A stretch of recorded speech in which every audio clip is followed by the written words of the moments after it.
everybody? We are back here on The Last Word, episode 2. Of course, I'm Hailey Sutton, joined alongside Adam Shalafu, and you notice we have a very special guest, Miss Sam Rivera. So Sam, just kind of tell us a little bit about yourself and little fun nuggets about you. Cool. So my name is Samantha Rivera. I am a sports anchor and reporter out in Rockford, Illinois. I am from the Chicagoland area. I was born in Chicago, raised partly in the northwest suburbs, grew up, huge Chicago sports fan, obviously. Love the Bears, love the Bulls, White Sox fan, in case, you cared. But I'm excited to get going here with you guys and talk about stuff. Yeah, so I just want to say I'm really excited to meet you because I know we've talked a lot on Twitter and through different things. So I'm so excited to finally put your name to your face and get to know you a little bit better. Adam has said nothing but great things about you, so I'm excited to get to know you. Yeah, and I get to hang out with both of you guys at once, which is crazy because spent 2-3, I don't know, spent a couple years with each of you. So yeah, it's really neat. It's a small world.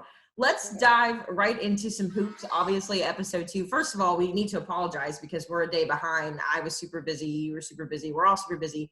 So we're a day behind, but we're going to get talking about episodes 3 and 4. I'm just going to kind of open the floor to give opening thoughts. Adam, we'll start with you. What did you think about episode 3 and 4? I learned some new stuff about Dennis Rodman. That was really interesting. I respect the hell out of that guy as a basketball player. You see players in all sports who have that mentality. It's like when you're in gym and there's that dude who's going way harder and you're like, bro, it's gym class, chill. And that was me in gym. No shame in my game. But he's that guy in the NBA. You know what I mean? Where everyone was already going insanely hard and you're like, bro, can you chill? And also, what is on your hair? You know what I mean? So I loved that. And I've probably talked both your ears off about how much I love Phil Jackson, my favorite coach. Read just about all his books too. And so it was really cool to see him featured in this kind of special way, and then to focus on the different ways he used understanding who a person is a human being in order to motivate them. I think that what separates him even beyond the triangle offense. But I thought they just did a really good job of portraying that, and it was just cool to witness. So 2 of my favorite characters from the true story, of course. So it was cool to see how they were represented. Sam, what about you? Yeah, I'll jump on just talking about Phil Jackson and kind of seeing how, we obviously know what a great coach he was, but to kind of get those details and really find out how he interacted with the players, the yoga thing, acid, and all this fun stuff. It was amazing. It was incredible. You don't get to find out about this stuff, every day. And then obviously Dennis Rodman just kind of seeing the kind of crazy stuff he was in, and it was really neat to see. Yeah, I'll kind of piggyback off of both of that. So I'll preface it by saying when I first met Adam, obviously I knew he was a Chicago fan, but as our friendship slowly developed, you kind of learn more and more. And I had no idea who Dennis Rodman was before meeting Adam. I thought he was an actor. I remember us having this conversation where I was like, oh, Dennis Rodman, I thought he was an actor. And I think your exact words was he basically is. So I thought it was neat kind of, again, we talked last week about how this is my first time really getting to know this story and this series as an outsider's perspective, I guess. So I think it was really neat to go from thinking he was an actor and not really knowing much about him to seeing, just the layers that he has. And, it's kind of interesting just how human he really was, because I think we all have those moments, right, where we all have worked in TV or currently work in TV. We have those moments where we just want to be human and we want to take a 48-hour trip to Vegas and just decompress and stuff. And so I thought that it was so neat that we've all had those 48-hour vacations. Yeah. Yeah. I just think it was so neat that he kind of humanized basketball players. We're just wrapping up with the draft and seeing, these kids kind of change into the pro football players. Kind of the same thing with Dennis Rodman, just seeing how, these people are humans too. They're not just athletes. So I kind of want to dive deeper into Dennis a little bit. You guys obviously are the experts kind of growing up in that area. So I'll kind of open the floor to y'all. How did you think the series portrayed him, both with the old coverage that they used and with his interview? What did y'all think about that? Adam, you can start. I thought it was all pretty good. It's an art form to show who an athlete is with what you have, and obviously they had a ton of awesome footage, but not only, they didn't just make it a rebounding montage, what they did with the highlights from a production standpoint, I thought was just so cool. The music that they used. Yes, and the Beastie Boys. yeah, like they really showed who he was as like a rebounder. And it's weird because like he'd have a hard time in today's game. It's not common to have a guy who just rebounds right now. Mm-hmm. That guy was just so insanely good at it. And I think it's important to have a dirty work player on any team. But it was cool that like this dirty work player, a lot of times those guys are under-celebrated, and he was a celebrity. And they showed a good job encapsulating that celebrity as well as how vital he was and how vital his role as that kind of dirty work enforcing rebounder was. Yeah, like you said, they did a great job of showing, how he was as an athlete, and then how Michael talked about when they did that exercise, how it took them all like 4 laps for them to catch up to him because he was trying to get back. That was incredible. So little things like that was really cool, or were really cool. And then, just obviously we kind of grew up more knowing, how crazy of a guy, this guy really was. Like Hailey, like you said, thinking he was an actor and that was all he was. And, just kind of getting to know more about, the 48-hour vacation and going to that Vegas. Was wild. It was insane. Like, and that's crazy. And for Michael to kind of have a hand in that and being like, okay, you're probably not going to see him again if you let him go any longer than this. And, just kind of seeing their relationship there was insane. Well, and I think too, like, talk about how neat of a coach you have to be to have a player approach you and tell you, I'm tired.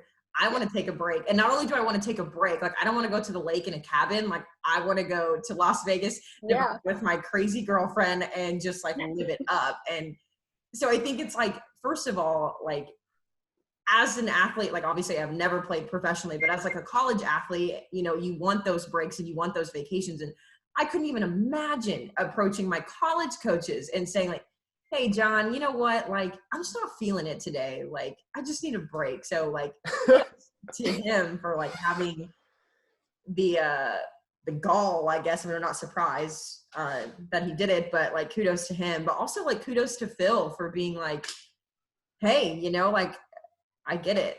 We've all been there. And so I thought that was super neat. I think the biggest surprise for me of everything was kind of the surprise that everyone had was that the hairstyle that looked like leopard print was not leopard print. Like I think that blew everyone's mind. I never realized it was little 33s. That's awesome. Yeah. Well, and even knowing it, like it doesn't look like 33s either. Like, I mean, I guess abstractly it does, but I still hard to pull off on hair. I mean, talking about getting outside of the box, I don't think that would work with my hair very well. Maybe my beard, but absolutely. Yeah. Also, can we quickly talk about how maybe it was just me who thought it was weird, but like Carmen was there with him in Vegas and he was clearly like all up on these other girls and she was like, yeah, I'm his girlfriend, but he's doing that. Like, what? Thing, boo. Yeah, it was crazy. No, I definitely recognized that. I definitely texted my boyfriend EJ about that, and I said, hey, like if you ever take a boys trip, like this better not be the way that you. Dennis Rodman, not a good role model. Good to make that clear. One thing I really quickly that I super appreciate about Dennis too was that I think he kind of eventually just like accepted his role. Like there was one part I can't remember if it was episode 3 or 4, but there's one part where he was talking about like when Scotty was gone, and he's like, oh yeah, I was Michael's right man. And, it was cool because it was me and him. And then as soon as Scotty came back, it was almost like, he was still able to kind of accept that role of, even though he talked about how much it hurt him, I thought it was neat that he was still able to say like, I was the third amigo in the 3 amigos, and that was just who I needed to be. And I think, last week we talked about Scotty being a role model for athletes, but I think Dennis in his own way can also be a role model for athletes because he kind of shows, like we've talked about, the realness that a lot of these athletes don't show. No, yeah. I totally agree. The part with the car was just really insane. I was surprised I'd never heard that story. And I was shocked, honestly. But talk about being real, that has got to be crazy. And also I can't imagine if you get to that kind of low and then have a camera in your face the next day at practice. That was a part where it was just mind boggling, Sorry guys, I'm trying to mute my messages. It's not working. Yes, I think that was a very real part to show. And even now in the NBA, I think we're getting a little more comfortable with, talking about mental health and things like that. But for him to go through something like that and feel like he couldn't really, talk about it too much, or, obviously we didn't hear about it as much, I guess. But I think nowadays we're definitely getting to a point where we can see, athletes talk about it. And I think that helps them a little bit more. Yeah, I definitely agree. And I think kind of like we've touched on, having a coach like Phil Jackson who makes his players comfortable enough to be able to kind of weather that storm with your players. I mean, you heard it all the time whenever he was on camera, just how he wanted to treat his players as more than just players, not just as bodies on the court. And so I kind of want to transition into talking about Phil and a little bit more of his character development, because as someone who doesn't really know much about him, I am like the little things that I'm learning about him, like the fact that he started his coaching career in, what was it, like Puerto Rico? Or like that's super neat. Like it who moves to Puerto Rico to coach basketball, So I kind of want to open the floor and talk a little bit more about Phil and just what y'all's thoughts were on his character development. Like getting goosebumps right now, because I do know the story of, like I said, I've read a lot of his books and reading about some of the experiences he talked about in Puerto Rico, and then seeing like the footage, and they talked about the mayor who like shot the referee in the leg. You mentioned that in the book one time or something. But then like the journey to the Albany Patroon. So it was like cool that they went into the detail with him too. And I don't want to sound like a broken record, but like I said earlier, the way he's able to connect with his players, and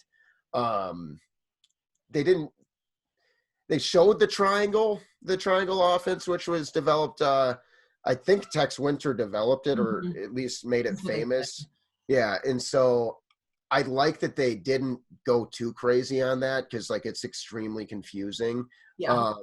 But it's more important to tell the story of who he is as a coach, as a person, than it is to tell who he is as a coach, his X's and O's guy. You know what I mean? Because you got to know your audience. And I think that that's way more relatable. People want to know who he was, because most people haven't read like all his books like I have, you know what I mean? So it's cool to see other people now like, oh wow, he's a really cool dude. I'm like, yeah, dude, read his books. Yeah. No, you go ahead. Okay. I was just going to pretty much say the same thing. I mean, yeah, it's a really cool thing. And I think you probably know more about him than Hailey and I from reading all the books. But yeah, just getting to hear, the stories about how, he grew up, and how religious his mom was, and just seeing him out on the court, like in college, like he was he looked like it was great to see. And just kind of seeing how he like grew into this coaching role. and all the crazy stuff in between that he did there. Like the acid thing still blows my mind. Like, see, I had that book and I stopped reading it. I'm not gonna lie, it got boring. I was reading Maverick. Apparently, I didn't read long enough because apparently it was about to get really They didn't exciting. tell you that you had to take acid prior to reading. Oh, That's how you get the full. Okay, no one do acid. that was in the epilogue. Drugs on the last word. But yeah, Hailey, like you mentioned before, just seeing how comfortable he made those players and how he did.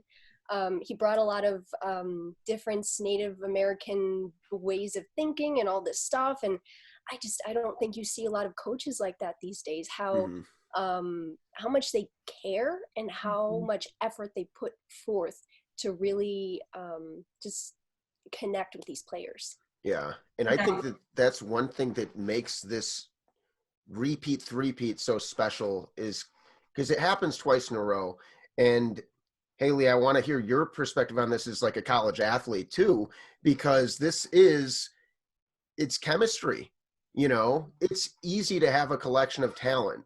That, well, not easy, if you have a good GM, you can get a stacked team. Mm-hmm. But we've seen stacked teams fail and fail and fail.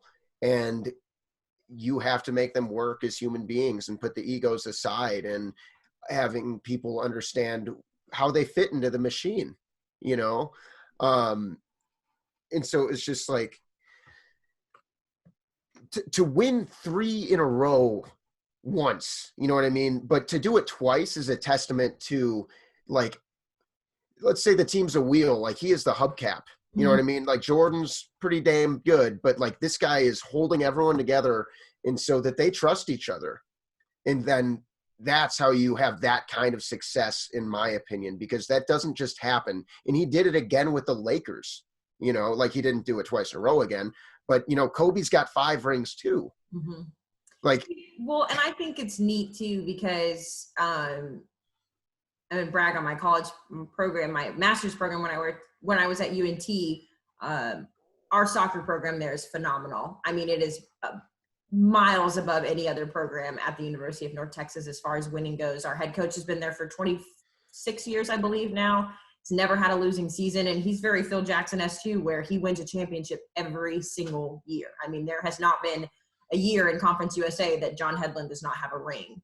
And so I think, again, like a lot of what you touched on is how do you motivate your players? How do you connect with your players? And I think it's exactly how Jackson did with his guys. You find out what each of your players are like. You have the snarky kind of bossy people like me, who I'm super competitive and I like to win, and I like to be the one who's in charge and figuring stuff out.